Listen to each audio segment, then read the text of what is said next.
à tous d'être ici. Merci à nos intervenants d'être absolument essentiels, puisque nous avons vu avec la crise Covid, et notamment la crise ukrainienne, les effets violents quand nous sommes dépendants de certains produits absolument déterminants pour nos économies et pour les productions. Et donc clairement, on a un enjeu absolument essentiel d'arriver à mieux maîtriser nos chaînes de production internationales, à limiter nos dépendances, à faire valoir aussi également nos valeurs au niveau international, puisque bien évidemment, dans l'application de nos normes réglementaires européennes sur les produits importés, ça a un impact absolument déterminant sur la défense de nos valeurs, comme les droits humains, comme également la protection de l'environnement, également aussi la protection sociale.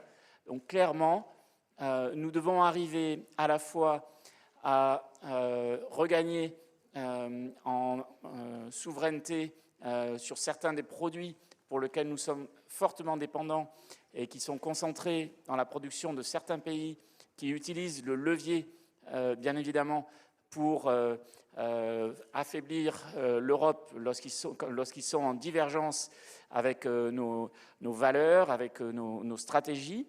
Et donc, clairement, nous avons un enjeu absolument essentiel. Et par ailleurs, c'est un levier également important pour aider à inciter les pays hors de l'Europe à muter vers des processus productifs plus responsables et plus durables.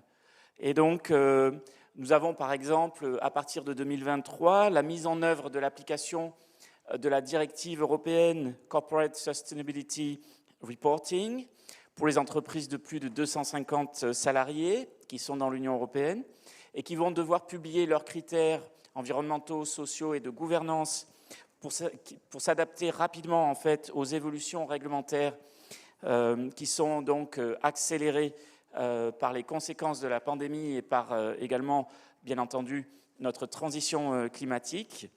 Et donc, les entreprises et leurs financiers doivent beaucoup mieux contrôler également leur chaîne de production afin de démontrer la pertinence de leurs indicateurs ESG qui correspondent donc aux données extra-financières qui sont produites par l'entreprise, qui concernent son impact environnemental, ses pratiques en matière sociale et sa gouvernance. Et donc clairement sur ces enjeux fondamentaux, nous allons avoir des interventions. Je vais donc inviter d'abord Isabelle Méjean à intervenir, qui est professeure de sciences économiques à Sciences Po et membre du Conseil d'analyse économique. Ensuite, ce sera Raphaël Lafronde-Joussier, donc, qui interviendra, qui est administrateur INSEE et donc qui est aussi en charge des études macroéconomiques au département des études économiques de l'INSEE. Ensuite, Édouard Boursieux, chef économiste à la DG Trade de la Commission européenne. Et puis Vincent Charlet, délégué général de la Fabrique de l'Industrie. Et donc, voilà, je vais passer tout de suite la parole à Isabelle Méjean pour, dans un premier temps, poser un petit peu le diagnostic, les enjeux que cela représente et les termes du débat. Très bien, merci beaucoup, merci d'être venu. Donc effectivement, moi je vais commencer par des choses très très basiques. D'abord, parler un tout petit peu de ces fameuses chaînes de valeur internationales dont vous avez tous probablement entendu parler depuis 2 ans du fait du bazar intégral sur les marchés internationaux qui a fait suite à la crise de la Covid. Et en fait, cette structure du commerce international qu'on a tous découvert, enfin en tout cas que vous avez sans doute découvert à cette occasion, elle résulte, c'est un héritage de décennies d'internationalisation des processus productifs qui ont conduit à cette organisation de la production très complexe. De quoi on parle ici? On parle de la manière dont aujourd'hui on produit la plupart des biens manufacturés, cette production s'organisant autour de réseaux d'entreprises qui sont liées les unes aux autres via des contrats de production. Ces entreprises sont localisées dans plein de pays différents et vont chacune prendre en charge une étape de la production d'un bien. Donc, concrètement, un iPhone, c'est un bien qui est designé en Californie, assemblé en Chine, et il est assemblé en Chine à partir de centaines de composants qui sont produits aux États-Unis, en Europe ou en Asie. Donc ça, c'est ce qu'on appelle une chaîne de valeur internationale. Et ce qu'on observe dans les données, c'est que dans les années 90 et 2000 en particulier, ces chaînes de valeur internationale s'allongent, deviennent de plus en plus fragmentées et de plus en plus éclatées géographiquement. Pour donner un ordre d'idée, aujourd'hui, on estime que 50% de l'ensemble des flux de commerce international passent aujourd'hui par une chaîne de valeur. Donc, c'est quelque chose qui est devenu extrêmement fréquent, ce qui fait que n'importe quel bien qu'on observe autour de nous est produit à l'intérieur d'une de ces chaînes de valeur. Ces chaînes de valeur, elles nous amènent un petit peu à nous reposer la question des gains à l'échange international. Si on remonte à l'origine de l'origine sur ces questions-là, à Adam Smith, la raison pour laquelle les économistes pensent qu'il y a des gains associés au commerce international, c'est parce que ça permet de produire plus efficacement, c'est ce qu'on appelle la spécialisation internationale des processus productifs. Et d'une certaine manière, ces chaînes de valeur, c'est simplement une manière d'augmenter encore cette efficacité productive en localisant chaque étape de la production là où elle est la moins chère à produire. Donc ces chaînes de valeur internationales, elles vont générer des gains en termes d'efficacité. C'est beaucoup moins cher de produire un iPhone tel qu'il est produit aujourd'hui que d'avoir l'ensemble des étapes de production à un même endroit. La contrepartie de ces gains en termes d'efficacité, c'est ce dont on a beaucoup parlé dans les 2 dernières années, c'est cette manque de résilience des chaînes de valeur. Et je pense que pour bien comprendre pourquoi on a ce problème qui est très inhérent à la manière dont on produit, il faut une bonne métaphore, une bonne image, c'est de réfléchir à ces chaînes de production comme des réseaux, exactement comme les réseaux d'un réseau informatique. Dans un réseau informatique, vous avez des ordinateurs qui sont liés les uns aux autres via des connexions. Et ces connexions entre ordinateurs vont conduire à une propagation de l'information, mais aussi, par exemple, des virus. Donc, on sait qu'un problème des réseaux informatiques, c'est d'avoir très facilement une contamination de l'ensemble du réseau des virus qui entrent à un point du réseau. Dans une chaîne de production telle que les chaînes de valeur internationales, c'est exactement la même chose. Les entreprises sont toutes liées les unes aux autres parce qu'elles produisent ensemble une production commune. Et donc, quand une entreprise a des difficultés à produire, ça va contaminer tout le reste de la chaîne de valeur. Et c'est ce qu'on a vu un peu douloureusement à l'occasion du Covid. Certaines entreprises ont été touchées plus fortement que d'autres parce qu'il y avait des mesures de confinement, etc. Et ces dérèglements à un point des chaînes de valeur se sont propagés à l'ensemble de la chaîne de valeur. Donc il y a ce problème un peu inhérent de résilience dans les chaînes de valeur internationales. Ce problème, il est renforcé par 2 caractéristiques de ces chaînes de valeur. Un, le fait qu'elles sont très peu diversifiées, c'est-à-dire qu'à chaque point de la chaîne, généralement, il y a une seule entreprise. Et c'est comme ça qu'on va avoir, par exemple, l'entreprise TSMC, qui est la plus grosse fonderie de semi-conducteurs au monde, qui va être responsable de 60% de la demande mondiale de semi-conducteurs. Donc, vous avez une entreprise dans le monde qui va voir passer 60% des semi-conducteurs qui sont demandés à l'échelle mondiale. Donc, on a cette très forte concentration de l'activité, très peu de diversification dans les chaînes de valeur. Et par ailleurs, on a des chaînes de valeur qui travaillent beaucoup sans aucun stock, à flux tendu, et donc avec des techniques d'optimisation de la production qui font qu'à chaque instant, l'entreprise a besoin de recevoir ses intrants pour produire et envoyer la production dans la suite de la chaîne. Ça, c'est la manière dont fonctionnent aujourd'hui beaucoup de chaînes de valeur internationales. Ce qui fait qu'un peu mécaniquement, les entreprises qui vont participer à ce genre de production, elles vont se retrouver assez facilement confrontées à une forme d'arbitrage entre efficacité, produire le moins cher possible, et résilience, produire avec une certaine stabilité, être peu exposé à des risques extrêmes. On peut dire assez prudemment que pendant plusieurs décennies, la balance entre efficacité et résilience a plutôt penché vers l'efficacité, c'est-à-dire que les entreprises ont cherché beaucoup à optimiser les coûts et à optimiser les modes de production pour réduire leurs coûts. Et ça, c'est ce qu'on a observé, parce que d'une part, il y avait une concurrence internationale très forte qui forçait les entreprises à chercher toujours plus de gains de productivité et de coûts. Et puis par ailleurs, parce qu'il y avait une forme d'illusion de résilience, on est dans une période où il y a beaucoup de progrès sur la logistique internationale qui se professionnalise beaucoup. C'est aussi une période où il y a des nouvelles techniques de gestion des flux, et donc la gestion du risque au sein des entreprises s'est beaucoup améliorée, ce qui fait que pendant plusieurs décennies, les entreprises ont produit dans des chaînes de valeur de plus en plus sophistiquées et avec une certaine sûreté. Ce qu'on a vu dans les 2 dernières années, ce dont on va parler dans cette table ronde, c'est que même si en temps normal, ces modes de production sont très efficaces, quand il commence à y avoir du sable dans les rouages, très facilement, il peut y avoir une désorganisation très importante. Et donc, on arrive à la situation actuelle où les entreprises, après 2 ans à gérer des problèmes de gestion des inventaires, des approvisionnements, etc., se remettent à parler beaucoup plus de résilience. On entend parler de double sourcing, le fait de s'approvisionner au moins de 2 endroits, ou bien de reshoring, le fait de relocaliser une partie des étapes de la production dans l'économie domestique, etc., etc. Dernier point, ce qui est nouveau aussi, c'est que non seulement ces questions, elles deviennent plus importantes au niveau des entreprises elles-mêmes, avec peut-être une remise en cause de certains modes de développement internationaux très, très optimisés, mais ces questions deviennent aussi des questions de politique publique, et je pense qu'on va parler beaucoup de ça dans cette table ronde, puisqu'on s'est rendu compte finalement que non seulement les entreprises étaient exposées à des risques très importants via leur chaîne de valeur, mais ces entreprises, parce qu'elles sont de très grande taille, parce qu'elles irriguent des écosystèmes locaux, on se retrouve aussi à avoir une très faible diversification de ces risques, et donc ces risques deviennent finalement des problèmes pour l'économie dans son ensemble.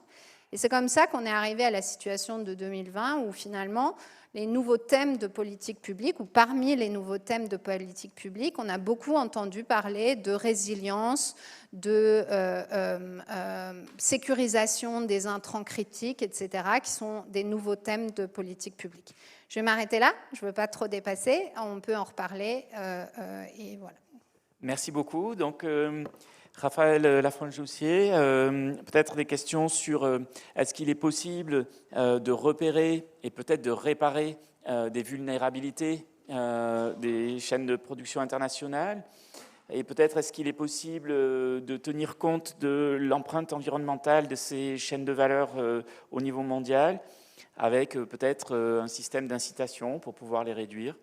Bon, c'est quelques questions, mais bien évidemment, vous voyez ce que vous voulez traiter. Merci Vincent, merci à toutes et à tous d'être venus, et merci Isabelle et Vincent pour l'introduction. Donc, effectivement, je vais aborder 2 points. Le premier, c'est sur la rupture des chaînes d'approvisionnement, et le deuxième, sur l'empreinte environnementale des chaînes d'approvisionnement. Donc, ce qu'on appelle une rupture de chaîne d'approvisionnement, c'est typiquement une pénurie d'intrants. Donc, les intrants de production, c'est les matières premières ou les pièces qui composent le produit que l'entreprise va produire. Lorsqu'une entreprise est confrontée à une pénurie d'intrants ou une rupture d'approvisionnement, elle est forcée de soit réduire sa production, parce qu'elle n'a plus suffisamment de matières premières pour produire, soit utiliser des stocks de matières premières pour continuer à produire. Dans le cas où elle doit réduire sa production, en fait, elle va créer également des pénuries d'intrants pour ses propres clients. Donc c'est le phénomène que Isabelle métaphorisait tout à l'heure. C'est un virus qui rentre dans le réseau de production, qui se propage de proche en proche de cette manière-là. Par ailleurs, une baisse de production, si elle est pérenne, elle peut conduire également l'entreprise à licencier ou à augmenter ses prix de vente, ce qui ensuite peut avoir également des effets boule de neige et qui, in fine, se retrouve à augmenter le prix pour les consommateurs, le prix payé par les consommateurs. Et donc, il semblerait qu'on ait envie de réduire nos vulnérabilités à ces ruptures d'approvisionnement, Alors la question devient comment fait-on? Donc c'est une question de politique publique, mais on peut la décortiquer en deux points, je pense. La première, c'est comment on fait pour réduire son exposition au risque. Donc ça, c'est une question de robustesse de nos chaînes d'approvisionnement. Et un deuxième point qui est comment on fait pour réagir aux ruptures d'approvisionnement, qui est plutôt une question de résilience. Donc il y a ces deux jambes de la robustesse de nos chaînes de valeur qui sont en fait robustesse et résilience. Et il se trouve, comme en fait Isabelle l'a bien résumé, dans les dernières décennies, il y a deux grandes tendances macroéconomiques qui expliquent qu'aujourd'hui, et on l'a vu à la lumière des 2 dernières années, en réalité, nos systèmes de production et nos chaînes d'approvisionnement sont exposés au risque et peu armés, peu outillés pour répondre à ces risques de manière efficace. Ces deux tendances macroéconomiques, c'est premièrement l'étirement des chaînes de valeur et la complexité qui va croissante des biens que l'on consomme.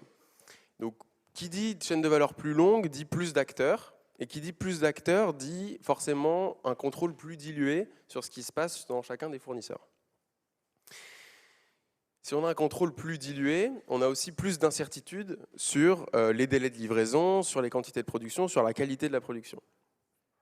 Notamment, quand on fait appel à des fournisseurs qui sont éloignés de nous géographiquement, ils peuvent être dans des zones de la planète fortement exposées aux aléas géopolitiques, notamment une guerre commerciale, fortement exposés aux aléas climatiques, donc des inondations, des tremblements de terre, ou à des aléas sanitaires. Et donc, des plus grandes chaînes de valeur, donc plus d'incertitudes, égale plus d'exposition au risque. Une deuxième chose qui accroît l'exposition au risque, c'est le manque de diversification dont parlait Isabelle aussi. On parle de diversification quand on est capable d'avoir plusieurs fournisseurs pour la même pièce détachée, pour la même matière première. Or, c'est facile quand on veut acheter peut-être du pétrole ou du blé. C'est beaucoup plus difficile quand on veut acheter des circuits électroniques, des microprocesseurs et des biens qui demandent un savoir-faire très pointu. Notamment Apple, qui il y a 2 semaines annonce qu'il va y avoir beaucoup de délais de livraison dans les iPhone 14. Et en fait, c'est en très grande partie dû au fait que leur principal sous-traitant Foxconn, en Chine, a dû fermer massivement ses usines à cause de restrictions sanitaires dues à la pandémie encore en Chine. Et ça, en fait, dans un monde où Apple aurait pu diversifier ses sous-traitants plus efficacement, peut-être qu'il n'y aurait pas eu de délai de livraison accru. Donc, complexité des chaînes de valeur et longueur va croissante, implique plus d'incertitude, moins de diversification, donc plus d'exposition au risque. Ça touche à l'exposition au risque, donc à la robustesse. En termes de résilience, la deuxième grande tendance macroéconomique dont je parlais, c'est celle qui concerne ce qu'on appelle le just-in-time production, donc évoqué par Isabelle aussi, qui est on va produire uniquement ce qui nous est demandé et surtout réduire les coûts qui sont liés à avoir des stocks, donc des surplus de production ou trop de matières premières. Corollaire, si on vient à manquer de matières premières qui doivent arriver toutes les semaines à l'usine, si une semaine n'arrive pas, automatiquement on peut moins produire. Et en fait, c'est une pratique qui s'est généralisée depuis 20-30 ans et qui aujourd'hui fait qu'on a des goulets d'étranglement et on a du mal à répondre à une forte demande, une économie en surchauffe comme dans les 2 dernières années. Voilà, donc plus d'exposition au risque et plus de difficultés à y répondre. Alors, puisqu'on a identifié les causes des problèmes, peut-être qu'on peut réussir à trouver des solutions. En ce qui concerne les chaînes de valeur qui sont plus longues et plus complexes, on ne peut pas aller en arrière, et tant mieux.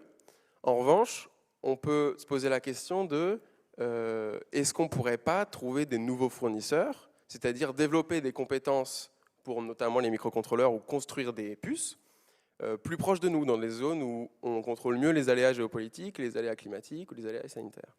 Donc c'est là où on va pouvoir parler de relocalisation. Et notamment, cette année, il y a eu un nouvel engouement pour ces questions de relocalisation sur la question des puces électroniques, puisque la production était très concentrée en Asie et pas du tout en Europe, malgré la présence d'acteurs comme STMicroelectronics par exemple. Et donc de nouvelles fabs, les endroits où on construit les puces, vont être construites en Europe dans les années qui viennent. Donc ça, c'est pour la robustesse, moins d'exposition au risque. Et puis pour la résilience, une solution qui pourrait être implémentable serait d'inciter les entreprises à s'éloigner un petit peu du just-in-time en production et, par exemple, compenser le coût que ça a d'avoir des stocks ou inciter simplement à faire des stocks stratégiques. En ce qui concerne l'empreinte environnementale, alors c'est un sujet qui est hautement sensible. Mais heureusement, on a des chiffres qui nous permettent d'avoir un débat sain et cadré. Donc là, mon rôle que je vais remplir pour la fin de mon intervention, ça va être de donner des chiffres pour pouvoir avoir un débat cadré. L'empreinte environnementale, c'est un concept bien défini.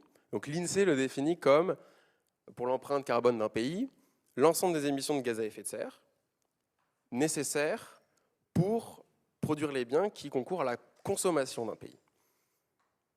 C'est différent de ce qu'on appelle l'inventaire des émissions, qui est les émissions qui sont produites dans le pays. En Europe, l'empreinte carbone est de 11 tonnes de CO2 par habitant. C'est un ordre de grandeur. Ça, c'est l'empreinte. Et l'inventaire, donc les émissions produites en Europe, c'est 8 tonnes par habitant, 8-9 tonnes par habitant. Donc on a une empreinte plus grande que ce qu'on produit. Pourquoi ? Parce qu'on importe plus de carbone que ce qu'on exporte. Et pourquoi on importe beaucoup de carbone ? Parce qu'on importe massivement des biens de consommation depuis des pays où la production est carbonée. Par exemple, l'Europe importe un tiers de son empreinte carbone, quand bien même elle apporte que 15% de sa consommation. Et dans ces 15% de consommation, l'Europe importe 2% de consommation de Chine, mais 6% d'empreinte carbone de Chine. Et en fait, on estime qu'en Chine, la production elle est 3 fois plus émettrice en CO2 qu'en Europe, par exemple, pour la même quantité produite. Et donc, maîtriser l'empreinte carbone et l'empreinte environnementale de nos chaînes d'approvisionnement, ça va passer par maîtriser les émissions que l'on génère indirectement dans d'autres pays. Ça, évidemment, c'est une question épineuse et si vous avez une solution, on est très preneur. En revanche, en ce sens, on peut évoquer des solutions qui ont été proposées par la Commission et qui vont être mises en œuvre dans les années à venir. La solution qui s'appelle le mécanisme d'ajustement carbone aux frontières, qui en fait pallie le fait qu'on ne peut pas imposer des restrictions à des pays qui ne sont pas dans la juridiction, et qui va dire, d'accord, on met des quotas sur les biens carbonés qu'on importe. En fait, c'est une manière de dire, bon, nous on met des restrictions chez nous, on ne peut pas en mettre autre part, mais on va restreindre ce qu'on importe. Enfin, ça c'est des considérations macroéconomiques, et on peut aussi se poser la question, quels sont les leviers d'action pour les entreprises ? Donc plus des actions microéconomiques. En fait, là on touche un point qui considère les relations client-fournisseur. En fait, pour maîtriser son empreinte environnementale de chaîne d'approvisionnement, quand on est une entreprise, il faut avoir des contacts privilégiés avec ses fournisseurs, puisqu'il faut être en mesure de savoir quelle est l'empreinte carbone de nos fournisseurs et des fournisseurs de nos fournisseurs, etc. Et ça reste un luxe pour les entreprises, et y arrivent seules celles qui sont suffisamment grandes. Par exemple, les grands groupes agroalimentaires dans ces dernières années, Danone, Nestlé, Mars, etc., ils ont mis en place des politiques de transfert d'informations, si vous voulez, entre leurs fournisseurs et eux-mêmes. C'est-à-dire qu'ils exigent ou ils incitent fortement leurs fournisseurs à leur dire, par exemple, si c'est un fournisseur de lait, combien de vaches ils utilisent dans l'exploitation, la quantité d'engrais utilisés, comment est produit le foin ou la nourriture qu'ils donnent à leur bétail. Et donc à partir de ça, Danone, Nestlé, etc., ils peuvent commissionner des experts ou recruter même des gens en interne qui vont calculer le bilan carbone de leurs fournisseurs. Mais ça, vous voyez que ça demande déjà de pouvoir demander à ses fournisseurs ces choses-là et puis d'avoir les moyens de les payer. Et ça, quand on n'est pas une grosse entreprise, c'est difficile. Donc peut-être qu'une piste qu'on pourrait suggérer pour améliorer cette traçabilité carbone, ce serait d'inciter les entreprises soit à faire leur propre bilan carbone, soit inciter les clients, soit inciter les fournisseurs à être transparents sur ce qui se passe dans leur production. Voilà, merci. Je vais passer la parole à Vincent. Merci beaucoup, Raphaël. Donc, je vais passer la parole à Édouard Boursieux. Peut-être est-ce que c'est possible de nous partager s'il y a un diagnostic de la Commission européenne justement sur ces enjeux des chaînes de production internationales et des risques de vulnérabilité. Et également, quels leviers sont déjà mobilisés ou pourraient l'être pour à la fois donc réduire notre vulnérabilité et puis aussi mieux défendre nos valeurs et notamment la transition écologique. Est-ce que là-dessus, donc il y a des leviers que nous mobilisons ou qu'on pourrait développer, notamment à travers la politique commerciale peut-être ? Oui, merci. Bonjour. D'abord, je voudrais féliciter les organisateurs pour d'avoir organisé une discussion autour à la fois de la question de la résilience des chaînes de valeur mondiales et de la question de la responsabilité des chaînes de valeur mondiales. Ces deux sujets qui sont souvent pas du tout traités en même temps, qui donnent lieu à des débats, à des discussions différentes, alors qu'on parle bien des mêmes chaînes de valeur et de deux sujets qui sont absolument fondamentaux aujourd'hui les concernant. La question de la résilience des chaînes de valeur, des enjeux de sécurité, de souveraineté autour des chaînes de valeur dont ont déjà parlé Isabelle Méjean et Raphaël Lafranne-Joussier, et qui effectivement a donné lieu à beaucoup d'interrogations suite d'abord à certains épisodes qu'on a connus il y a une dizaine d'années, dans certains blocages, certaines difficultés dans les chaînes de valeur, et surtout suite à la crise du Covid et à la crise en Ukraine aujourd'hui. Mais il y a un point qui a été mentionné que rapidement en parlant de changements géopolitiques, qui est aussi là-dessus un facteur aggravant, qui est l'instrumentalisation des dépendances économiques et commerciales, des interdépendances économiques et commerciales, ou l'arsenalisation, l'utilisation à des fins politiques de ces dépendances économiques et commerciales par certains pays pour faire pression sur d'autres pays. Donc ça devient un enjeu absolument fondamental du point de vue des pouvoirs publics, d'être capable de traiter ces questions de vulnérabilité dans les chaînes de valeur, d'exposition au risque dans les chaînes de valeur, pour fondamentalement des enjeux de souveraineté. La question de la responsabilité des chaînes de valeur, c'est une question qui est plus ancienne, qui est dans le débat depuis plus longtemps, sur les questions sociales, sur les questions environnementales, sur les questions de droits de l'homme à l'échelle internationale, mais qui est devenue majeure aujourd'hui, y compris avec la dimension climatique qui joue un rôle essentiel. Et donc on a vraiment, dans cette phase où il y a maintenant un enjeu de repenser les chaînes de valeur, une convergence entre des préoccupations de sécurité industrielle, technologique, de souveraineté d'un côté, et des préoccupations citoyennes et sociétales de l'autre, sur donc la manière de repenser ces chaînes de valeur. Contrairement de mon point de vue, contrairement à ce qu'on a beaucoup dit dans des débats récents sur la démondialisation, parce qu'il y a une légère baisse du ratio entre la valeur du commerce mondial et la valeur du PIB mondial depuis quelques années, qui avait énormément augmenté depuis le milieu des années 90. À mon avis, on est moins dans une phase de démondialisation que dans un plateau et une phase de recomposition de la mondialisation pour répondre à ces enjeux industriels, technologiques, de souveraineté et ces enjeux sociétaux. Ça correspond assez bien, de fait, à ce qui, de mon point de vue, sont les deux grandes priorités de cette commission, de la Commission européenne présidée par Ursula von der Leyen entre 2019 et 2024, qui sont d'un côté le Green Deal, donc les enjeux climatiques, et de l'autre côté l'autonomie stratégique, qui est un concept de souveraineté fondamentalement qui était très peu abordé jusqu'ici, qui à l'origine a plutôt une dimension sécuritaire et militaire, mais qui a aussi évidemment une dimension économique, commerciale, technologique qui est fondamentale.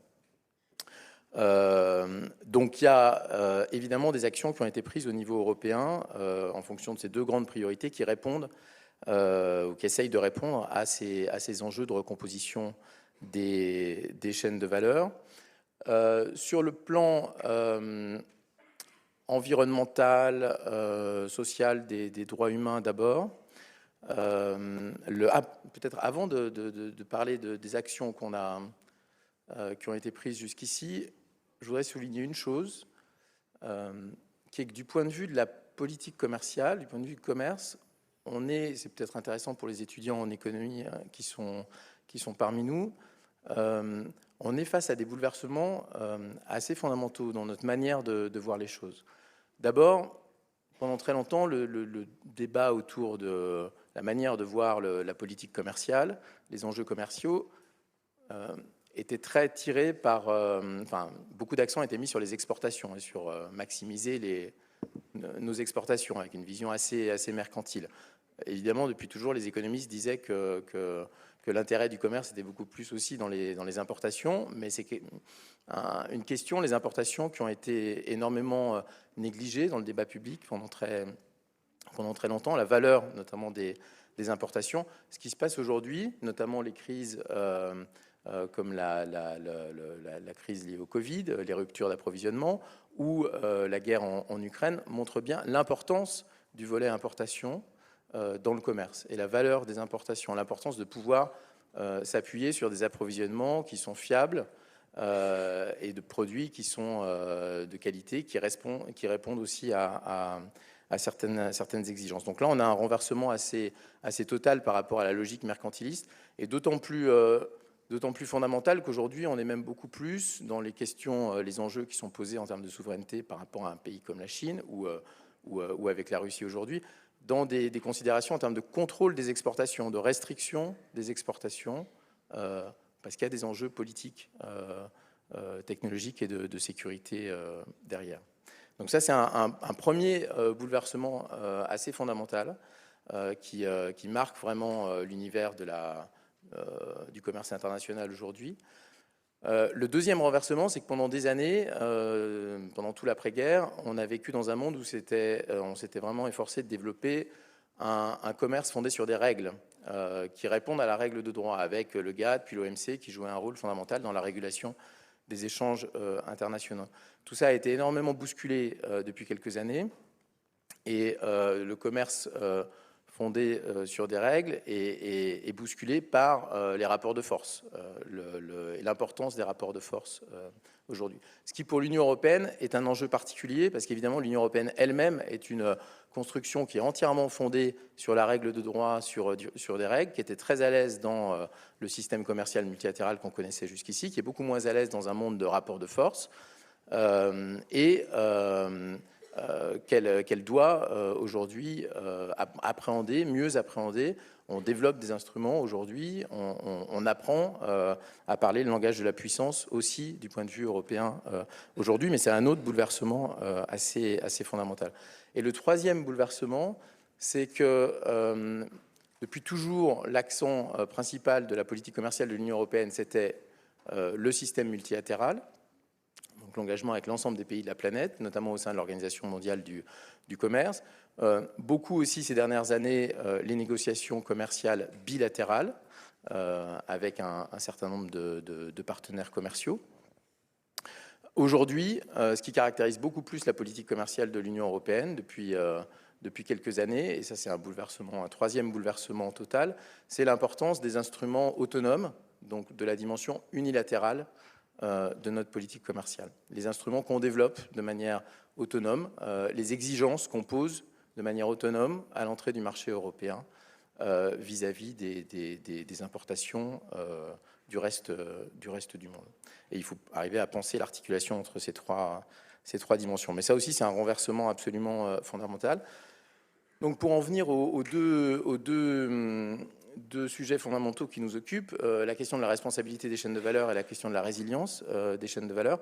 Sur la responsabilité des chaînes de valeur, en termes d'instruments autonomes, de législation européenne qui pose des exigences en matière sociale, environnementale ou de droits fondamentaux, on a eu énormément d'instruments qui ont été mis sur la table par la Commission au cours des dernières années et même des 2 dernières années.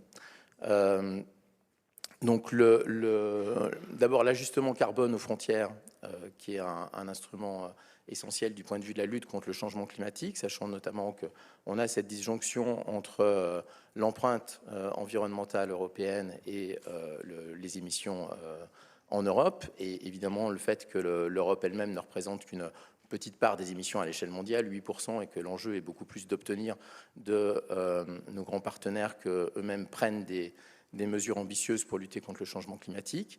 Et donc l'ajustement carbone aux frontières est pensé comme un instrument, comme un levier pour contribuer à cet objectif, qui a été mis sur la table l'année dernière. L'année dernière, un autre projet de règlement a été mis sur la table sur la lutte contre la déforestation importée. On avait déjà dans le passé un règlement depuis très longtemps sur le bois de construction, donc, qui imposait des exigences à l'entrée du marché européen sur le bois de construction, le fait que ça ne contribue pas à la déforestation dans le reste du monde. Mais là, ce règlement est beaucoup plus ambitieux, beaucoup plus vaste, parce qu'il couvre tous les produits qui comptent en la matière, donc tout ce qui est lié à l'élevage, notamment le soja, l'huile de palme, le cacao, le café et encore d'autres produits. Le règlement sur les batteries, qui a été proposé l'année dernière, qui a aussi des dispositions sur la manière de fabriquer les batteries et le contenu carbone des batteries. Ça, c'est pour les instruments qui ont été, les projets qui ont été posés sur la table du Conseil de l'Union européenne et du Parlement européen par la Commission l'année dernière. Cette année, on a deux nouveaux instruments qui ont été développés. D'abord, au début de l'année, la directive sur une sorte de loi sur le devoir de vigilance des entreprises multinationales, donc ce qu'on appelle due diligence en anglais, qui pose des exigences là aussi vis-à-vis des entreprises sur les grands principes et les normes internationales qu'elles doivent respecter en matière sociale, en matière environnementale ou en matière de droits de l'homme, qui est toujours en discussion avec le Parlement européen et avec les États membres de l'Union européenne.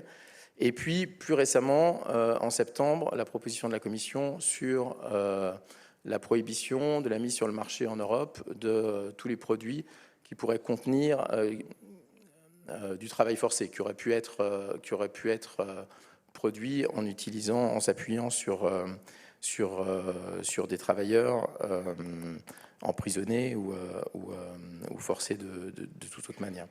Donc ça fait 5 règlements qui se complètent sur des champs souvent assez différents, qui parfois ont des approches assez différentes, mais qui tous ont pour vocation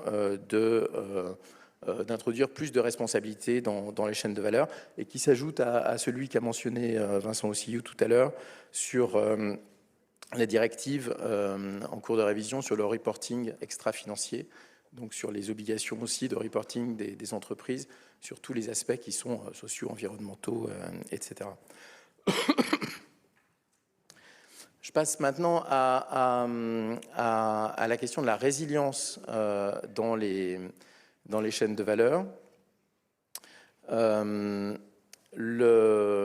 Peut-être en termes de diagnostic, pour dire que le diagnostic qui a été...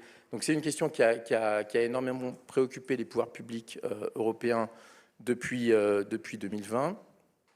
Il y a un diagnostic qui a été posé au cours de l'année dernière dans la revue de la politique industrielle sur le sujet, qui converge assez largement avec ce que le Conseil d'analyse économique, notamment Isabelle Méjean, a publié, ou la DG Trésor a publié au niveau français, et qui identifie un certain nombre de produits, donc à peu près 150 produits, qui exigent une attention particulière dans la mesure où nos importations sont extrêmement concentrées sur un tout petit nombre de pays partenaires. On parle là, à travers cette approche, de 150 produits sur 5000 produits. Ça représente 6% des importations européennes. Donc c'est un problème qui est réel. Ça ne veut pas dire que c'est un problème qui est généralisé et qui a la même importance dans tous les domaines. Quand on parle de ces produits, il s'agit aussi des produits stratégiques qui ont une importance stratégique pour le fonctionnement de l'économie dans son ensemble. Évidemment, il n'y a pas la même gravité en termes de rupture d'approvisionnement si on parle de matières premières critiques ou si on parle d'importation de coton-tige. Donc il y a ce diagnostic qui a été posé, qui doit évidemment être approfondi. Il y a beaucoup de choses qui doivent être faites au niveau des entreprises directement pour affiner l'analyse. Ce qu'on a fait au niveau européen aussi, c'est de partager ce diagnostic avec les entreprises, avec l'industrie européenne, de confronter l'industrie européenne à ces questions-là. Pour les sensibiliser d'abord aux risques, aux difficultés, aux vulnérabilités qui peuvent exister, pour obtenir leur propre analyse de la situation, et sachant aussi qu'une large part de la réponse, évidemment, quand on parlait de diversification des approvisionnements, tient à l'action directe des entreprises et à leur relation avec leurs fournisseurs. Au niveau des pouvoirs publics, au-delà de ces enjeux de transparence et de sensibilisation des opérateurs, des entreprises sur ces sujets, la réponse en termes de politique publique, elle est à la fois interne et externe. Il y a un gros volet interne. Raphaël Lafranjoussi a parlé des investissements dans les semi-conducteurs. Des propositions ont été faites en ce sens-là par la Commission dans le cadre du CHIPS Act récemment. Donc c'est tout le volet qui est piloté par le commissaire européen français, Thierry Breton, avec des enjeux évidemment qui sont fondamentaux. Donc avec un gros volet d'investissement, avec des enjeux de recyclage aussi, d'amélioration du recyclage au sein de l'économie européenne, et avec des enjeux évidemment en termes de réserves aussi. On a parlé des stocks, des réserves. Il y a des enjeux qui concernent à la fois les entreprises et des enjeux qui concernent les pouvoirs publics en termes de réserves, si on veut améliorer notre résilience face aux chocs sur les chaînes de valeur. Il y a un volet externe, évidemment, aussi.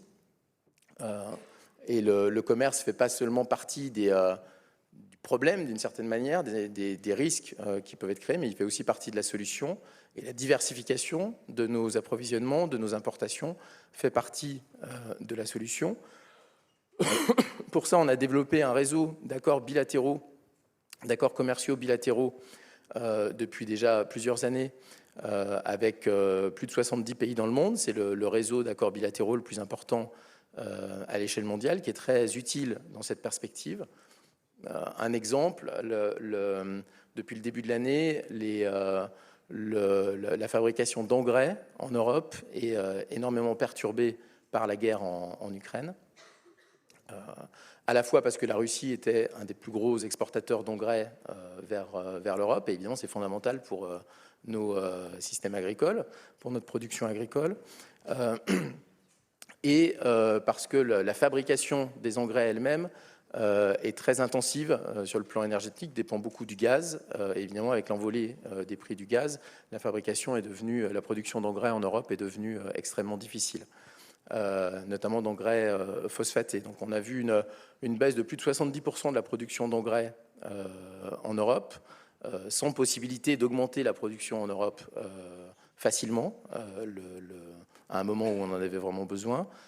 On a pu compter sur notre accord avec le Canada et sur le Canada pour nous approvisionner en engrais. Nos importations de phosphate en provenance du Canada ont été multipliées par 4 au cours des mois derniers pour répondre à ce besoin européen. Ça, c'est pour les accords existants. Donc, j'ai dit qu'on en avait une quarantaine avec 70 pays. Mais on a une série d'accords qui ont été conclus qui doivent être mis en œuvre maintenant, notamment un accord avec le Mexique. Si vous prenez un produit qui est peu connu du grand public, mais comme la fluorine, c'est une des 30 matières premières critiques qui ont été identifiées comme vraiment étant essentielles au fonctionnement de l'économie européenne. le Mexique est le premier producteur mondial et a les plus grosses réserves mondiales de fluorine. Et globalement, le Mexique est le 4e fournisseur avec le plus gros potentiel en termes de matières premières. Idem avec le Chili, avec lequel là aussi on a conclu un accord commercial, qui est évidemment un très gros producteur de lithium, qui est fondamental pour les batteries électriques. Et là aussi, le Chili est 4e ex aequo, en fait, avec le Mexique en termes de réserves de matières premières critiques à l'échelle mondiale. On a des négociations qui sont toujours en cours, par ailleurs, avec l'Australie, qui est évidemment un gros producteur de matières premières, ou avec l'Inde. Et par ailleurs, on a des accords spécifiques sur les matières premières avec des pays comme le Kazakhstan ou la Namibie, des accords en cours avec le Groenland, avec la Norvège, là aussi pour sécuriser nos approvisionnements en matières premières. Et dernier point que je voudrais mentionner sur le volet externe, parce que je pense que j'ai déjà été un peu trop long, on a une capacité d'investissement dans le reste du monde qui s'appelle Global Gateway, un peu comme les routes de la soie au niveau chinois, qu'on a l'intention d'utiliser maintenant de plus en plus pour permettre cette diversification de nos approvisionnements, à la fois en termes de matières premières et d'industrie de transformation, notamment en Afrique. Tout dernier point sur le volet extérieur, tout ce dont je parle là sont des choses qui sont à la fois de court terme et de long terme. Il y a une dernière chose, un dernier instrument qu'on a mis sur la table l'année dernière, qui est fondamental aussi dans le nouvel environnement international, c'est l'instrument anti-coercition. C'est un règlement qui doit permettre, qui est toujours en discussion avec les États membres et avec le Parlement européen, qui doit permettre à l'Union européenne de prendre des mesures rapides en réponse aux pays qui voudraient faire pression sur l'Union européenne ou les États membres de l'Union européenne quand elle prend des positions ou quand elle développe des politiques qui leur déplaît.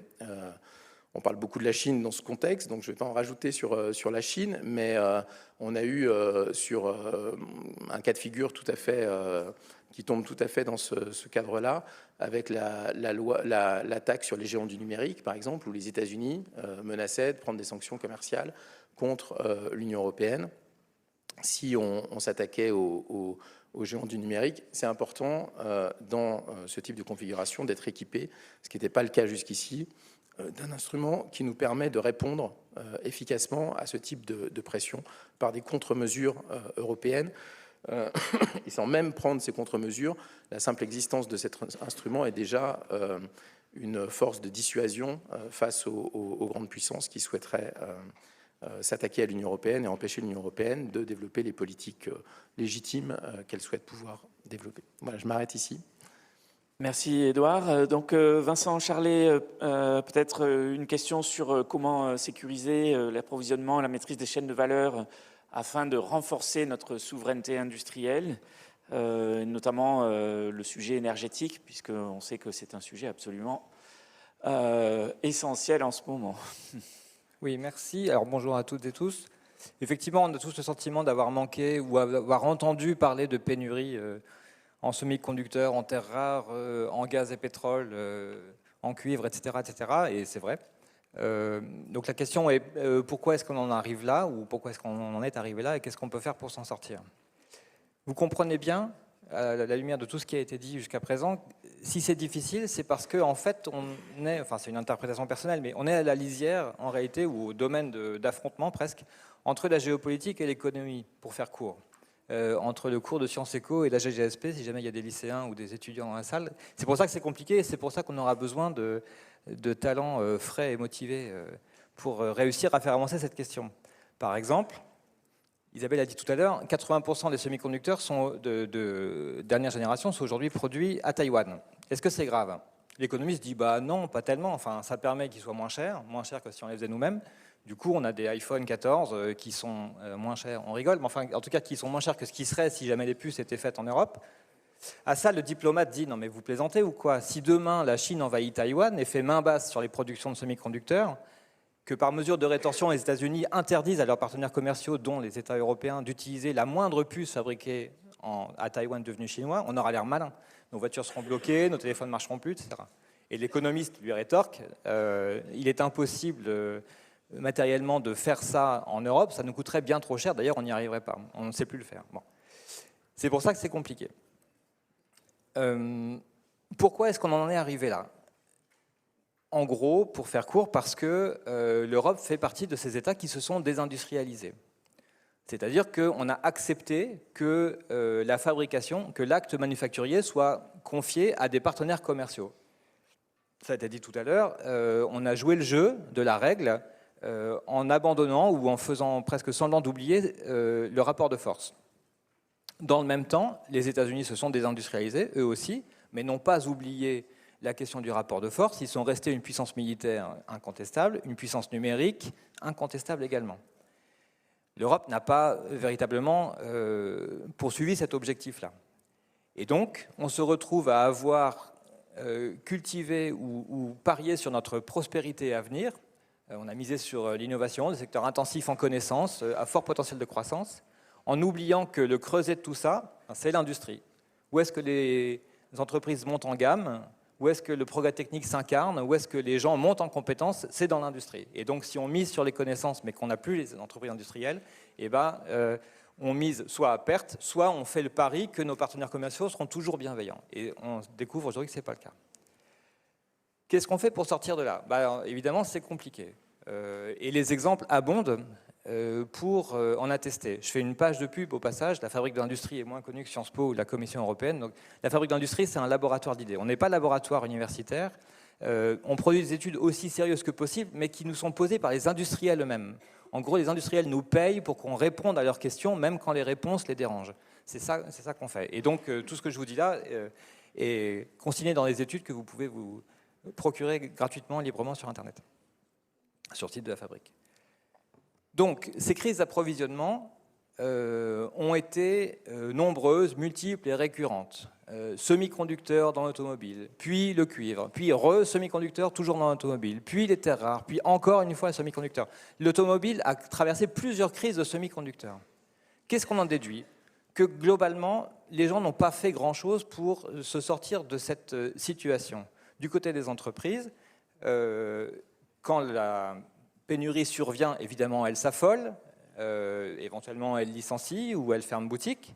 Mais lorsque la situation, lorsque l'accamil revient, aucune mesure n'est prise, aucune mesure de couverture contre un risque de pénurie à venir n'est prise.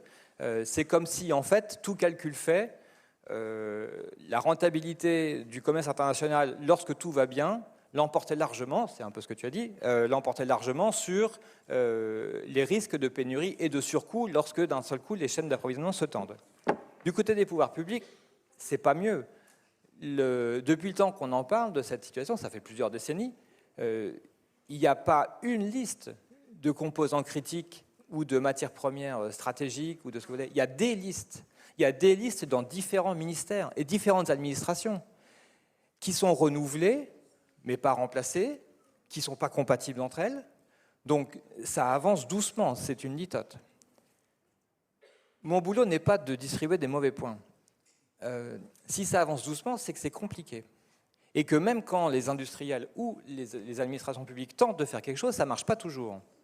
Exemple 1, lorsque, anticipant une pénurie sur les terres rares, une entreprise, je crois que c'est Solvay, investit lourdement dans une usine de recyclage d'ampoules basse consommation pour récupérer les terres rares, elle fait le pari d'une pénurie à venir. Manque de bol, on passe tous au LED. Il n'y a plus de pénurie de terres rares. L'investissement ne sert à rien. C'est de l'argent perdu. Autre exemple, cette fois-ci côté public. C'était dans les années 90, je crois. On a vu venir une pénurie sur le cuivre. L'État français a dit, pas de problème, je vais constituer un stock stratégique de cuivre. Donc évidemment, le cours du cuivre était haut à ce moment-là. L'État a payé cher pour constituer des réserves au cas où les industriels en viendraient à en manquer. Ces réserves n'ont pas servi. Et lorsque les cours du cuivre sont redescendus et que la situation était de nouveau plus fluide, l'État a revendu son stock, évidemment beaucoup moins cher que ce qu'il avait payé, c'est-à-dire que l'argent public a été employé, perdu, à constituer un stock qui n'a pas servi. Vous comprenez là qu'on parle d'un mécanisme de nature assurantielle, c'est-à-dire qu'on cherche à se couvrir contre un risque qui a une probabilité seulement de survenir et qui parfois ne survient pas, ou souvent ne survient pas. Donc, en tant que citoyen, contribuable, se couvrir contre ces risques de pénurie, c'est accepter de payer, exactement comme nos contrats d'assurance privée, et d'ailleurs ça ne nous pose pas de problème à ce moment-là, mais c'est accepter de payer pour se couvrir d'un risque qui peut-être, ou on l'espère, ne surviendra pas. Or, je pense qu'en tant que contribuable, on est moins patient qu'en tant que particulier vis-à-vis de ce genre de mécanisme de second degré ou imprévisible par nature.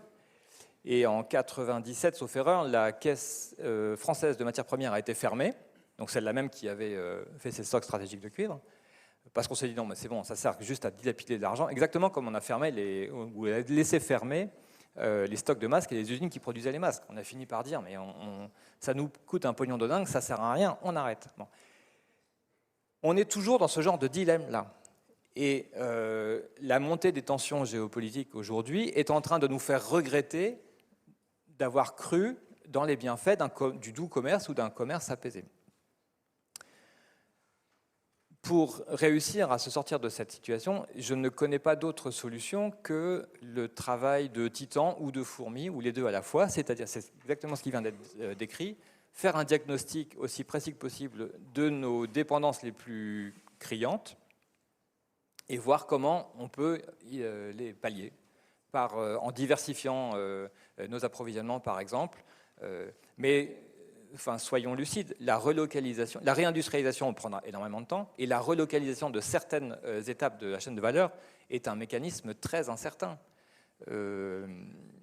Les tiroirs sont pleins plutôt d'histoires, de tentatives qui ont avorté.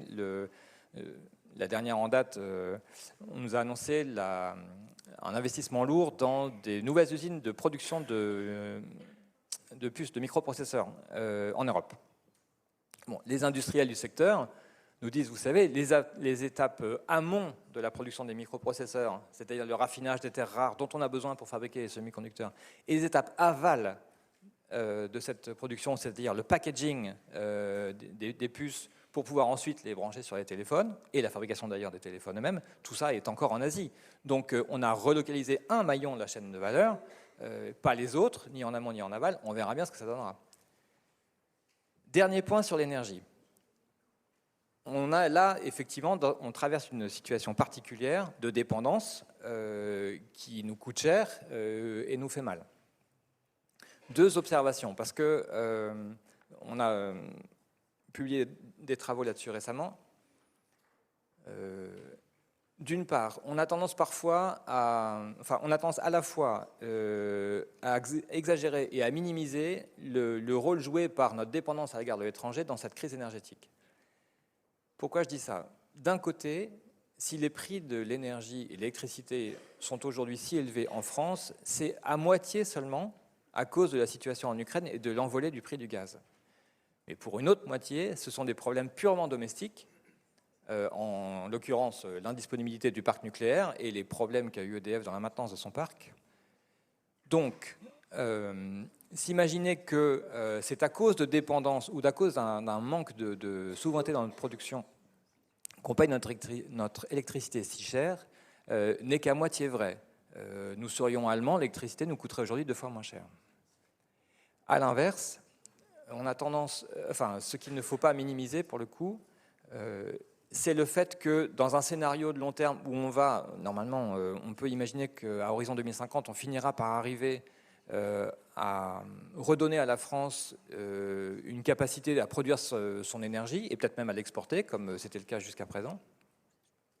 Ça ne fera pas de nous des gens totalement autarciques et détachés de toute dépendance. D'abord, ça ne sera pas simple. Retrouver cette autonomie énergétique qu'on a connue tout en réussissant la bifurcation dont on parlait ce matin, la stratégie nationale bas carbone et atteindre un net zéro en 2050, Ça veut dire en gros réduire notre consommation énergétique à chacun de 40%, c'est pas simple. Réussir à augmenter fortement notre capacité à produire de l'électricité, puisqu'on va se priver de toutes les énergies fossiles. Et c'est donc en particulier multiplier par 5 les surfaces couvertes par les éoliennes et par 14 les surfaces couvertes par le photovoltaïque. Donc la construction d'un parc nucléaire n'est pas le seul défi qu'on a devant nous, il faudra réussir plusieurs choses à la fois. Ce faisant, on ne va pas devenir indépendant, on va troquer une dépendance contre une autre. On va devenir encore plus dépendant que nous le sommes aujourd'hui des ressources minières, métalliques, minérales, qui viendront parfois d'Ukraine, de Russie, de Chine ou d'ailleurs. Il ne faut pas s'imaginer que l'on va, simplement parce qu'on apprendrait à horizon 2050 à se passer du gaz russe, pour faire court, qu'on aura fini avec nos dépendances énergétiques. Voilà pour le moment. Merci. Alors, il y a quelques questions du public. Je vais vous les transmettre. Donc, notamment, il y a une question sur est-ce que la France pourrait être en mesure d'être en autosuffisance sur le plan énergétique et commercial. Alors, là, de ce point de vue-là, on va voir si vous avez des réponses. Et également, une question en réaction à ce qu'a présenté Édouard Bourcieux, notamment sur le fait que l'Europe apprend à parler le langage de puissance, mais que nous n'avons pas une politique étrangère commune au niveau européen. Alors nous avons une politique commerciale commune, où la Commission européenne est leader de ce point de vue-là. Mais est-ce que, du point de vue affaires étrangères, politique affaires étrangères, est-ce que nous pourrions progresser? Et puis, peut-être une question, Isabelle, sur la question de l'utilisation de la dépendance aux chaînes de valeur de production internationale par certaines entreprises pour faire monter les prix, au-delà, disons, de ce qui est juste les conséquences de leur dépendance, mais plus de l'utilisation de leur pouvoir de marché de ce point de vue-là, quoi.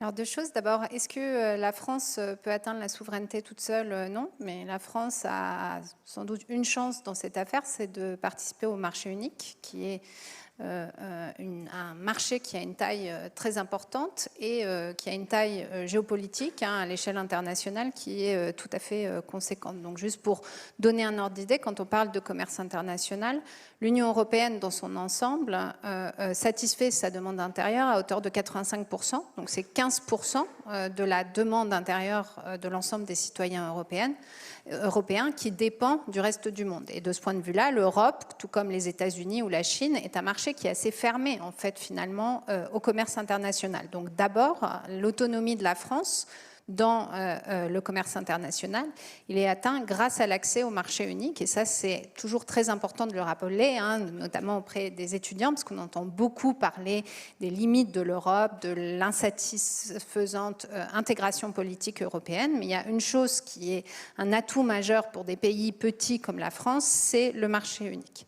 Deuxième chose, il y a la question intéressante, je pense, des entreprises dans les chaînes de valeur et de la manière dont ces entreprises peuvent éventuellement exploiter leur pouvoir de marché. C'est ce qu'on dirait en économie, c'est-à-dire utiliser leur force commerciale pour abuser, par exemple, en tarifant à des prix très élevés.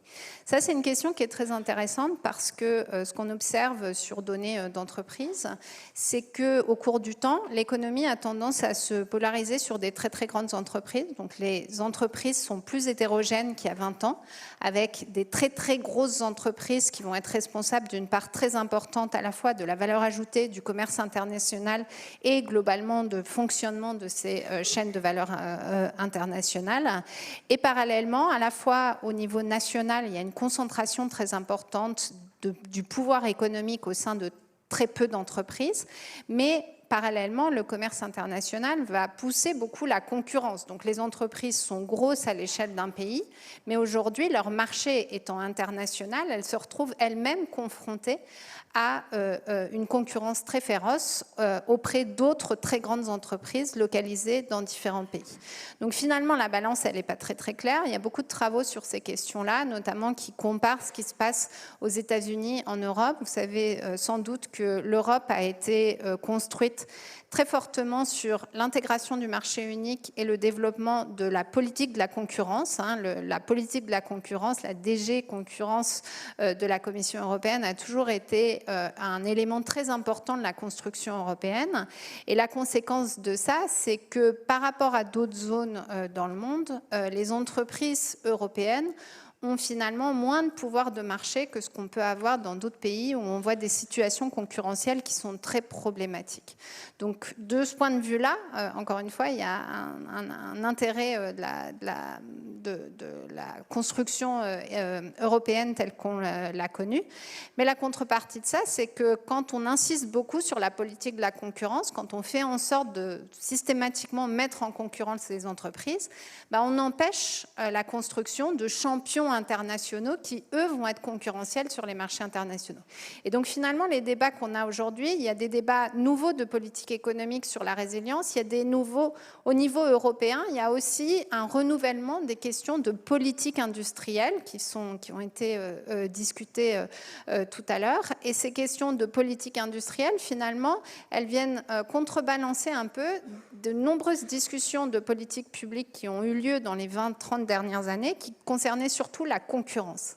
Et donc, il y a sans doute un petit changement aujourd'hui où l'Europe en tout cas, exprime une volonté de redévelopper sa politique industrielle en encourageant des productions européennes et le renforcement d'avantages comparatifs en Europe.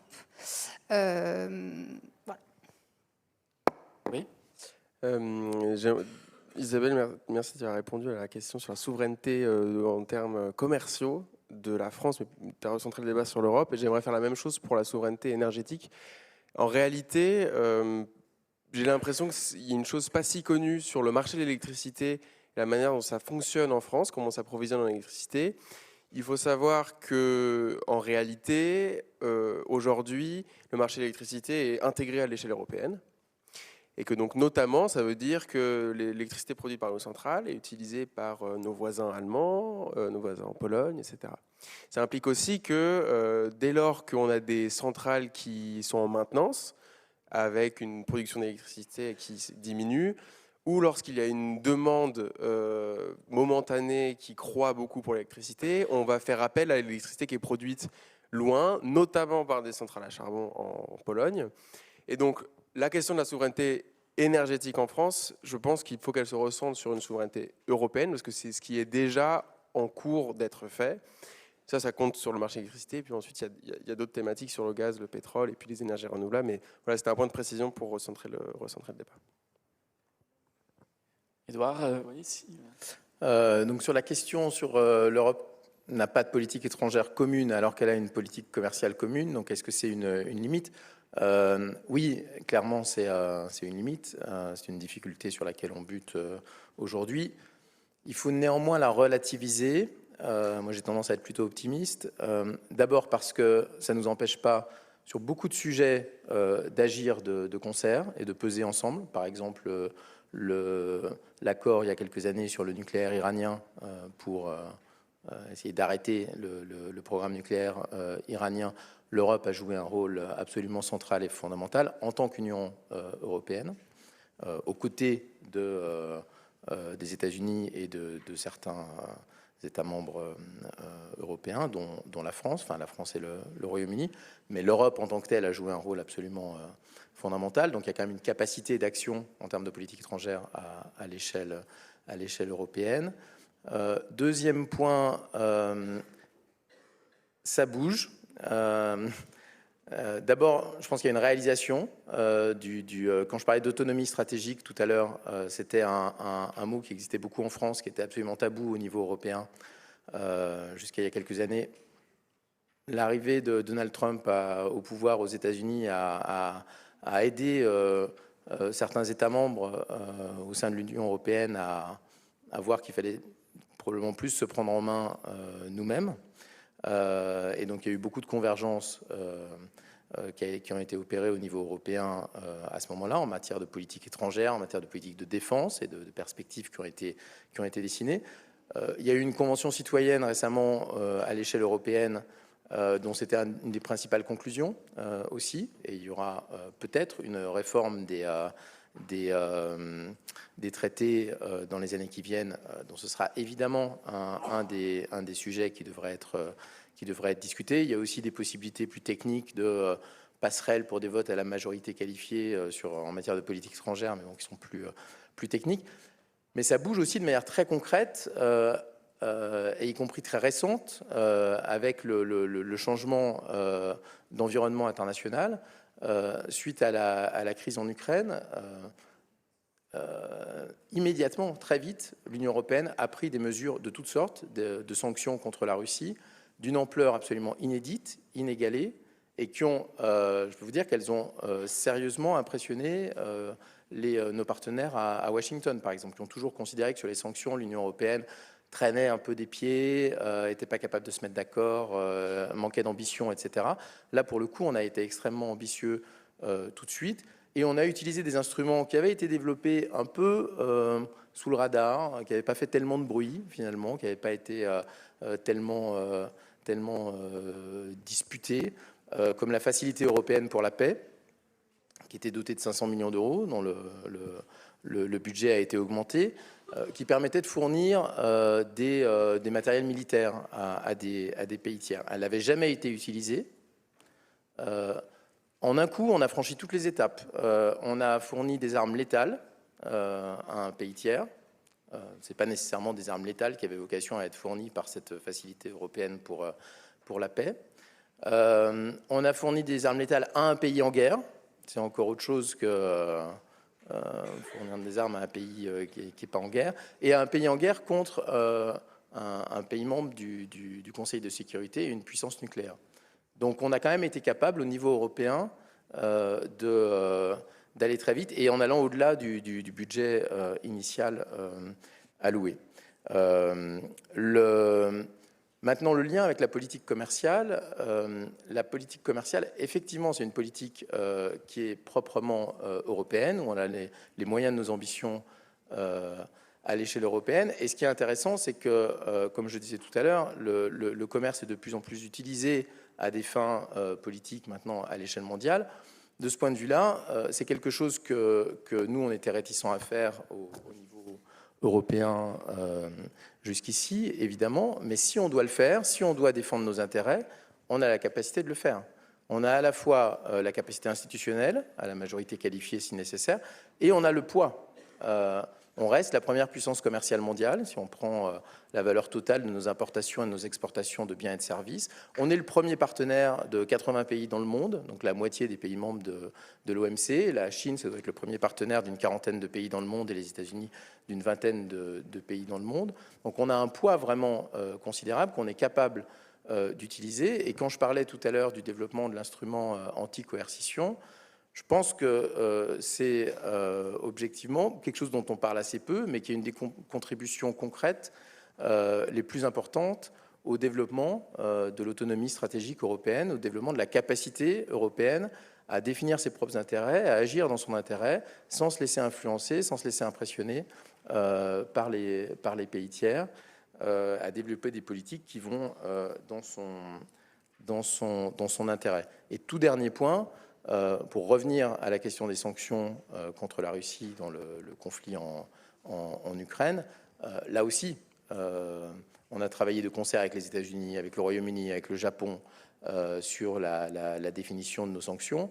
Mais quand Staline disait le pape combien de divisions sur les sanctions commerciales contre la Russie, les divisions elles sont en Europe.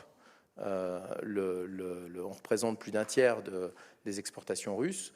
les États-Unis, ça doit être 2 ou 3% des exportations russes. Le levier vis-à-vis de la Russie en matière économique et commerciale, il est très largement dans le camp européen. Et on le sent évidemment très bien dans nos discussions avec les États-Unis là-dessus, qui ont bien compris que c'est nous qui avons le poids et la capacité d'action en la matière. Et donc voilà, de manière concrète, la contribution de la politique commerciale à la politique étrangère, de fait, elle est devenue extrêmement importante aujourd'hui. Alors justement, il y a une question là-dessus, sur l'instrument anti-coercition. Donc, il y a une question qui est de dire, est-ce que c'est un moment hamiltonien de transfert du pouvoir exécutif des États membres à la Commission européenne? Ou bien on est juste en ligne avec le pouvoir exécutif qu'a déjà la Commission européenne en ce qui concerne la politique commerciale? Bon, on est sur un instrument qui est un instrument commercial, qui a une base juridique commerciale et qui donc est opéré à la majorité qualifiée, sans le risque d'être bloqué par un seul État membre qui aurait des intérêts très particuliers en la matière. Donc il y a un instrument commercial qui utilise tout le poids de l'Union européenne en matière commerciale, mais qui finalement a des finalités, a un intérêt qui va bien au-delà du commerce, qui porte sur la politique étrangère, notre capacité à avoir une politique étrangère, enfin à déployer une politique étrangère sans être restreint par nos partenaires à l'échelle internationale, et qui porte aussi sur la politique domestique. Quand je parlais de la taxe sur les géants du numérique, pouvoir définir une taxe de ce type-là, ou pouvoir définir un mécanisme comme l'ajustement carbone aux frontières sans que tel ou tel grand partenaire nous menace de mesures de rétorsion, c'est quelque chose d'assez essentiel. Alors je ne sais pas si on peut le considérer, si on peut le qualifier de moment hamiltonien ou pas, mais en tout cas, pour moi, c'est quelque chose d'assez essentiel. Ça ne veut pas dire qu'il y a un transfert à la Commission de tous les pouvoirs, que la Commission décide de tout.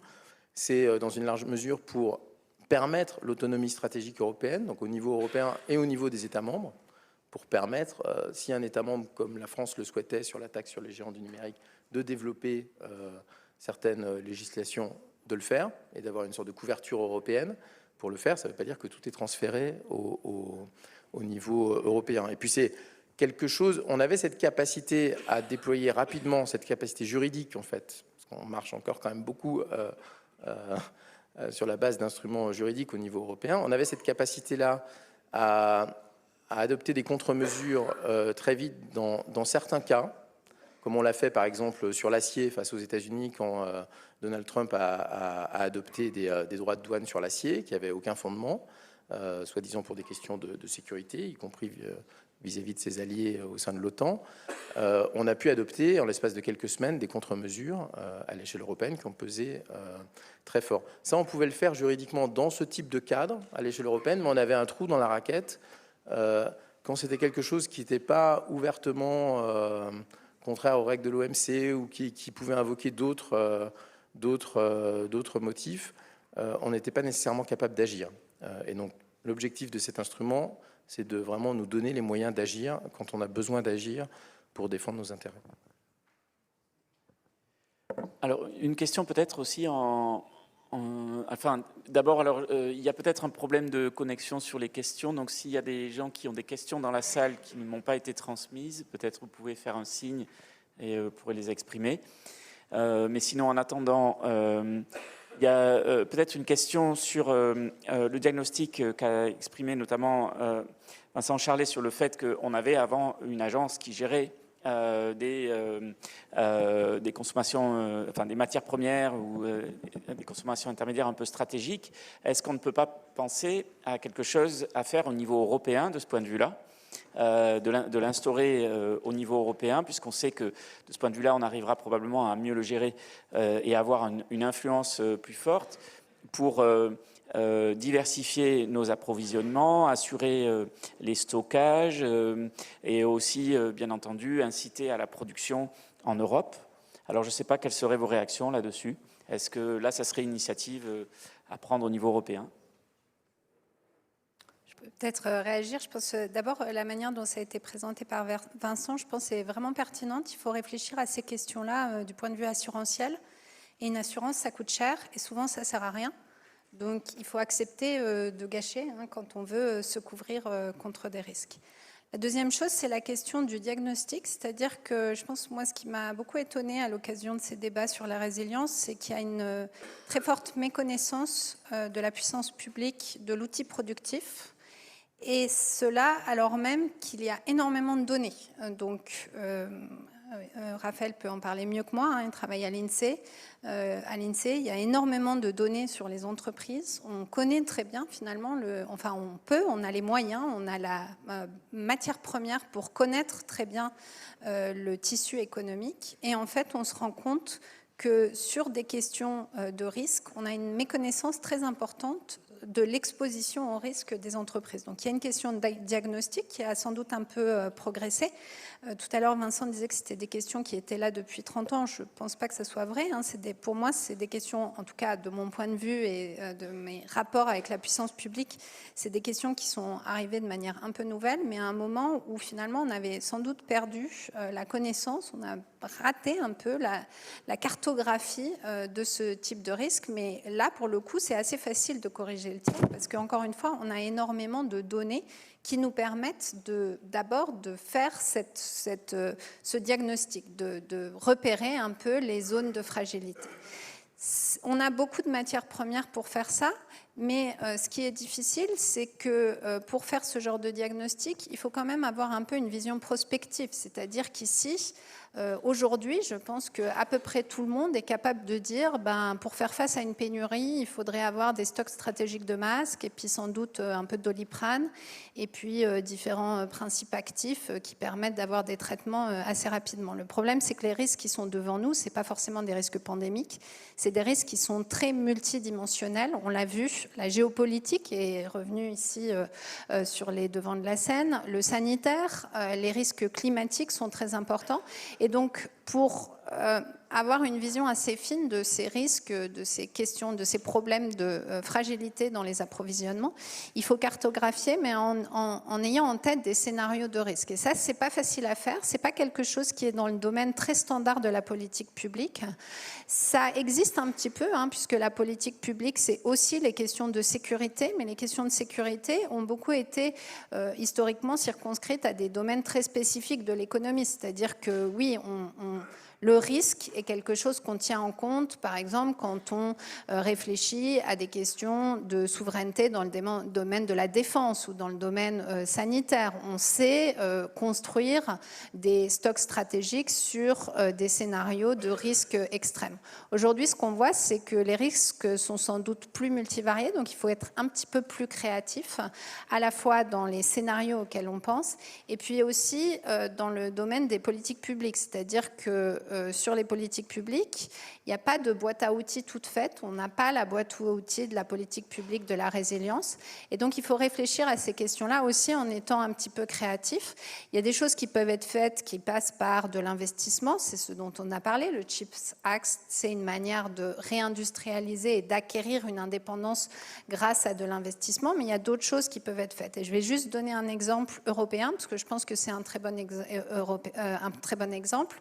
Dans le domaine pharmaceutique, avant même la pandémie, il existait déjà des systèmes d'alliances stratégiques entre les grands labos, parce que dans le domaine pharmaceutique, les pénuries, c'est quelque chose qui arrive très souvent. Et la raison pour laquelle ça arrive très souvent, c'est que les épidémies, en fait, on sait assez mal les prévoir. Et donc, en fait, on se retrouve avec des pénuries assez fréquentes dans ce domaine-là, simplement parce qu'à un moment donné du temps, il va y avoir une épidémie sur une maladie particulière et donc des besoins, un pic de demande sur certains médicaments particuliers. Comme ces problèmes de pénurie arrivent très souvent dans le domaine pharmaceutique, les grands labos pharmaceutiques ont des systèmes d'alliance entre eux alors même que c'est des entreprises qui sont concurrentes, elles participent à un mécanisme assurantiel les unes avec les autres en s'assurant de céder, disons, en cas de pénurie. Donc ça, c'est un système de marché qui ne fait pas du tout intervenir la puissance publique, mais qui est un mécanisme assurantiel qui peut couvrir ce genre de problème. Donc c'est juste un exemple qui est peut-être un petit peu anecdotique, mais c'est juste pour insister sur le fait que pour réfléchir à ces questions-là, il ne suffit pas simplement de réfléchir à ce qu'on sait faire, c'est-à-dire dépenser de l'argent, de préférence de l'argent européen et pas français, pour que ça coûte le moins cher possible, et investir sur des capacités productives en France. Ça, c'est une partie des solutions. Il y a plein de choses à faire, et encore une fois, les solutions auxquelles il faut penser, elles sont un petit peu différentes de ce qu'on a l'habitude de faire, parce qu'elles nécessitent de réfléchir à ces questions de risque, d'assurance, et pas tellement de croissance à long terme. Merci. Vincent Charlet aussi voulait réagir. Oui, juste 2 petits points en complément. J'ai en mémoire un exemple de pénurie, c'était dans le cas de l'aluminium. Et c'est arrivé comment? Enfin, tout se passait bien, et puis il y a des sanctions américaines contre la Russie et contre des oligarques russes ont bloqué les avoirs d'un oligarque russe, et dans ces avoirs, parmi ces avoirs, il y avait les capitaux d'une entreprise qu'il détenait, située en Irlande, je crois, qui jouait un rôle particulièrement important dans la chaîne qui va de l'extraction de la bauxite jusqu'à la transformation de l'aluminium. C'était ni totalement en amont, ni totalement en aval, c'était un des maillons intermédiaires, mais il a fallu cette crise internationale pour que l'ensemble des acteurs de la chaîne réalisent que 80% de la production d'aluminium faite en Europe, au moins, passait par ce maillon-là intermédiaire. Qu'est-ce que j'en tire comme enseignement? C'est que d'une part, même les données de l'INSEE, qui évidemment sont riches et nécessaires, ne permettent pas toujours de cartographier l'ensemble des risques, et que par ailleurs, même les acteurs industriels eux-mêmes, même les acteurs de la filière, n'ont pas toujours conscience du niveau de risque qu'ils sont en train de courir. Et l'enseignement de cet enseignement, c'est que ce travail de diagnostic et de couverture contre le risque dont on est en train de parler nécessite toujours une architecture savante entre, à mon avis, 3 types d'intervenants: l'État, l'administration et les entreprises. L'État, pourquoi? Parce que à la fin des fins, il faut une décision arbitraire. Qu'est-ce qu'on va appeler stratégique? Il y a 1000 définitions possibles, 1000 contours possibles et 1000 items possibles sur cette liste d'actifs, d'items, de produits dont on veut se garantir l'approvisionnement. Donc il faut une autorité, on va dire, incontestable. L'administration sera son bras armé. C'est elle qui va instruire dans la durée et permettre dans la durée le déroulement du plan d'action, du plan de couverture qui aura été imaginé. Et les entreprises, là, sont en gros les éclaireurs, si j'ose dire, c'est-à-dire que ceux qui connaissent le terrain sont sans doute parmi les mieux placés pour faire remonter des informations sur « attention, voici comment la chaîne de valeur est constituée et voici quelles sont les étapes successives qui vont, en l'occurrence, de l'extraction de la bauxite jusqu'à la production de produits en aluminium ». Mais il y a vraiment besoin de faire travailler tout ce monde-là. Maintenant, Vincent, tu demandes, est-ce qu'un mécanisme type fonds stratégique ou stock stratégique à l'échelle européenne est possible?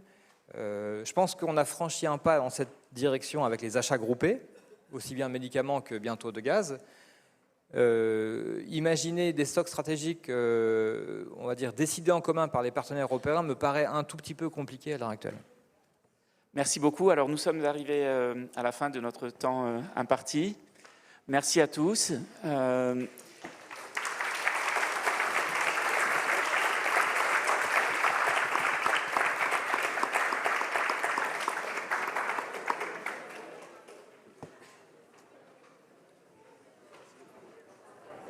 Bon.